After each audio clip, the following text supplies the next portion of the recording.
All right, welcome to this video on changing standard form quadratics into vertex form. These are type 1 questions in Delta Math. We're going to go over two different types where we have even b values and odd b values. So this first video is going to be, or the first half of this video is going to be on an even b value, and the second half will be on an odd b value.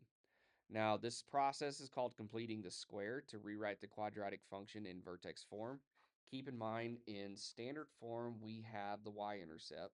So we have y equals x squared plus 8x minus 4 in this equation. So our y-intercept for this parabola is going to be at 0, -4.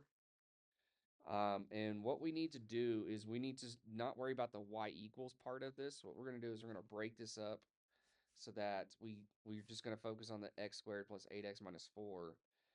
But when we do this, we're going to say x squared plus 8x, and we're going to say equals, and we're going to move this 4 to the other side and make it a positive. So that's the only thing we did is we just rewrote this left side here and just moved the -4 to make it equals 4. Okay, and then what we're going to do is we're going to do this process called completing the square. And completing the square looks like the following. Completing the square is we're going to take our b value, we're going to divide it by 2 times our a value, and then we're going to square the result of that. And there's really only one time we actually do the actual math by actually squaring it. We will show you the process as we go through this as to what we actually do in this case. But this is what completing the square is going to look like. So we're going to take our b value in this case, which is 8. So we're going to add 8, but we're going to divide it by 2 times our a, which is 1. So 8 divided by 2, and we're going to square that. And whatever you do to the left side of the equation, you also must do to the right side. So we're going to add 8 halves that are being squared. So we add the same amount to both sides to keep the balance. Okay, now here, this 8 divided by 2, this becomes x squared plus 8x plus 4 squared.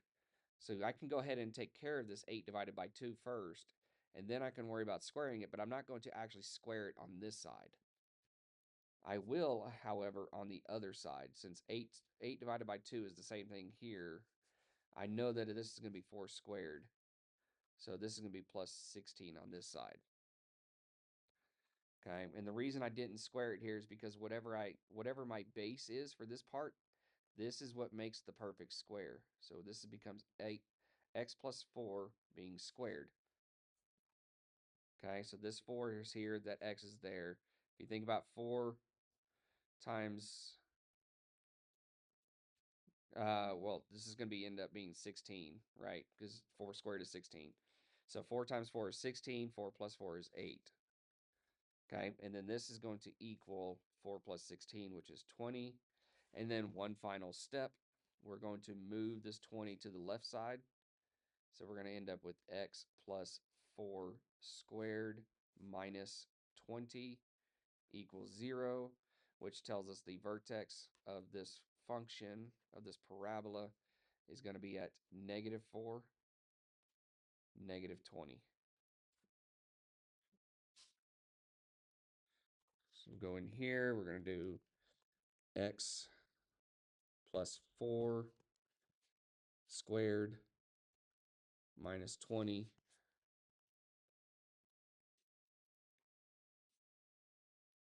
Okay, let's do one more with an even value. And then the next video, I'll do the odd values. Okay. So here we have y equals x squared minus 4x minus 7. So again, the y-intercept is going to be at 0, -7. I'm going to go ahead and break this apart. We're going to have x squared minus 4x equals 7. we're going to take half. So we're going to add -4 divided by 2 squared.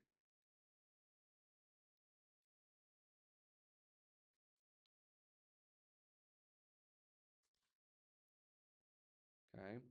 -4 divided by 2. That's going to be -2.